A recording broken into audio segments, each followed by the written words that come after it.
Hello friends, welcome back to my channel and welcome to a new mini blog. তোমরা তো সকলেই জানো, আর নতুন করে বলার কিছু নেই। আজ হলো শ্রাবণ মাসের প্রথম সোমবার, আর শ্রাবণ মাস শুরু মানে গোটা মাস জুড়ে শিব ঠাকুরের আরাধনা চলবে।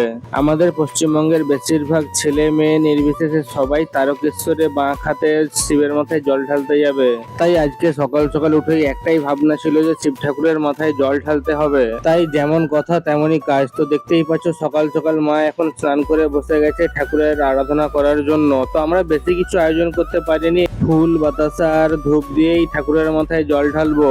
মায়ের পুজো শেষ হতেই আমিও স্নান করে বসে গেছিলাম শিব ঠাকুরের মাথায় জল ঢালতে। জল, ফুল, ধূপ আর মন থেকে আসা ভক্তি, এই দিয়েই শুরু হলো আমাদের শ্রাবণ মাসের প্রথম সোমবারের শিব পুজো। এই জল তো আর শুধু জল নয়, এ যেন আমার সমস্ত মনোবাসনার প্রার্থনা।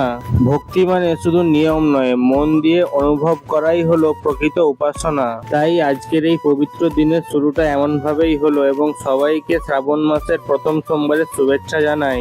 এই ভিডিওটা ভালো লাগলে অবশ্যই একটা লাইক, কমেন্ট এবং শেয়ার করে দিও, আর সাথে সাথে সাবস্ক্রাইব করতেও ভুলো না। তোমরাও কারা কারা বাবার মাথায় জল ঢাললে কমেন্ট করে অবশ্যই জানিও।